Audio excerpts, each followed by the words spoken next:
നമസ്കാരം. കാലപ്പേമാരിയിൽ ഒഴുകിപ്പോയ അർജുൻ കരകാണാ കയത്തിൽ വിശ്രമിക്കാൻ തുടങ്ങിയിട്ട് 2 ആഴ്ച പിന്നിടുന്നു. കർണാടകയിലെ അങ്കോല താലൂക്കിൽ ശിരൂരിന് സമീപം മണ്ണിടിച്ചിലിൽ കാണാതായ കോഴിക്കോട് കണ്ണാടിക്കൽ സ്വദേശി അർജുനെ കണ്ടെത്താനുള്ള രക്ഷാപ്രവർത്തനത്തിൽ അനിശ്ചിതത്വം തുടരുകയാണ്. കഴിഞ്ഞ ദിവസങ്ങളിൽ രക്ഷാപ്രവർത്തനത്തിന് നേതൃത്വം നൽകിയ നാവികസേനാ സംഘം സ്ഥലത്ത് നിന്ന് മടങ്ങി. രാവിലെ നാവികസേനാ സംഘം പ്രദേശത്ത് എത്തിയെങ്കിലും ഗംഗാവാലി പുഴയിൽ പരിശോധന നടത്താതെ മടങ്ങുകയായിരുന്നു. ദുരന്ത നിവാരണ സേനയും മടങ്ങി. അതേസമയം തൃശൂരിൽ നിന്നെത്തിക്കുന്ന ഡ്രഡ്ജിംഗ് മെഷീൻ ഉപയോഗിച്ച് പുഴയിലെ മണ്ണ് മാറ്റാനാകുമോ എന്ന കാര്യം അധികൃതർ പരിശോധിക്കും. ഇതിനായി തൃശൂരിൽ നിന്നുള്ള ഉദ്യോഗസ്ഥർ അങ്കോലയിലേക്ക് പുറപ്പെട്ടിരിക്കുകയാണ്. അർജുനെ കാണാതായി 14-ാം ദിവസമാണ് ഇന്ന്. ഗംഗാവാലി പുഴയിൽ കാലാവസ്ഥ അനുകൂലമെങ്കിൽ ഇന്ന് വീണ്ടും തിരച്ചിൽ നടത്തുമെന്നായിരുന്നു വിവരം. ഇന്നലെ നടത്തിയ തിരച്ചിലിൽ പുരോഗതിയില്ലാത്തതിനെ തുടർന്ന് ദൗത്യം അവസാനിപ്പിക്കാനായിരുന്നു അധികൃതരുടെ നീക്കം. കേരള മുഖ്യമന്ത്രി പിണറായി വിജയനും കർണാടക മുഖ്യമന്ത്രി സിദ്ധാരാമയ്യയും സംസാരിച്ചതിനെ തുടർന്നാണ് തെരച്ചിൽ പുനരാരംഭിക്കാൻ തീരുമാനിച്ചത്. കോൾപടവുകളിൽ ചെളി വാരാൻ ഉപയോഗിക്കുന്ന ഡ്രഡ്ജിംഗ് യന്ത്രം ഉപയോഗിച്ച് മണ്ണു നീക്കി ലോറി കണ്ടെത്താനാണ് സംസ്ഥാന സർക്കാരിന്റെ നീക്കം. കൃഷിവകുപ്പിന്റെ മെഷീന് 18 മുതൽ 24 അടി വരെ താഴ്ചയുള്ളിടത്ത് ആങ്കർ ചെയ്യാൻ പറ്റും. ഇതിനായി ഗംഗാവാലി പുഴയിൽ ഡ്രഡ്ജിംഗ് യന്ത്രം അനുയോജ്യമാണോ എന്ന് പരിശോധിക്കും. ഇത്രയും കുത്തൊഴുക്കുള്ള വെള്ളത്തിൽ ഡ്രഡ്ജിംഗ് യന്ത്രം പ്രവർത്തിപ്പിക്കാൻ കഴിയുമോ എന്നതാണ് പ്രധാനമായും പരിശോധിക്കുക.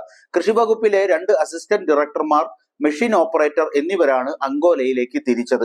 നേരത്തെ പ്രതികൂല കാലാവസ്ഥ ചൂണ്ടിക്കാട്ടി 4 ദിവസത്തേക്ക് ദൗത്യം നിർത്തിവെക്കാനായിരുന്നു കർണാടക സർക്കാരിന്റെ തീരുമാനം. കാലാവസ്ഥ പ്രതികൂലമായതിനാൽ രക്ഷാദൗത്യം ദുഷ്കരമാണെന്ന് കാർവാർ MLAയും പറഞ്ഞിരുന്നു. മുങ്ങൽ വിദഗ്ധനായ ഈശ്വർ മാൽപെയും നേവിയും NDRF സംഘങ്ങളും ഒന്നിച്ചു പരിശ്രമിച്ചാണ് ദൗത്യം മുന്നോട്ട് കൊണ്ടുപോയത്. വെള്ളത്തിനടിയിൽ ചെളിയും മണ്ണും പാറയുമാണ്. കൂറ്റൻ ആൽമരവുമുണ്ട്. വരുന്ന 21 ദിവസം മഴ ഉണ്ടാകുമെന്ന പ്രവചനവുമുണ്ട്.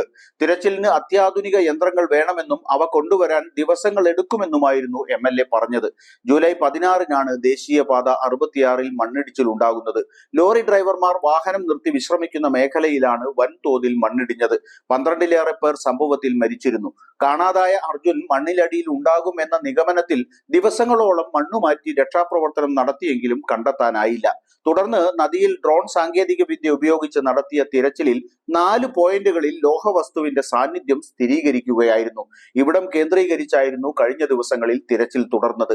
ലോഹ സാന്നിധ്യം അർജുൻ ഓടിച്ച വണ്ടിയുടേത് തന്നെയാണോ എന്നും അതിനകത്ത് മനുഷ്യ ശരീരത്തിന്റെ സാന്നിധ്യമുണ്ടോ എന്നും ഇതുവരെയും സ്ഥിരീകരിച്ച റിപ്പോർട്ടുകൾ വന്നിട്ടില്ല. ഏറെ ദുഷ്കരമായ രക്ഷാപ്രവർത്തനത്തിൽ തൃശൂർ സംഘം നടത്തുന്ന ശ്രമത്തിൽ പ്രതീക്ഷയർപ്പിക്കുക എന്നതല്ലാതെ മറ്റു മാർഗമില്ല എന്നതാണ് ഇപ്പോഴത്തെ നില. പ്രതീക്ഷ സഫലമാകട്ടെ എന്ന പ്രാർത്ഥനയാണ് ഈ അവസരത്തിൽ പ്രേക്ഷകരുമായി പങ്കുവയ്ക്കാനുള്ളത്.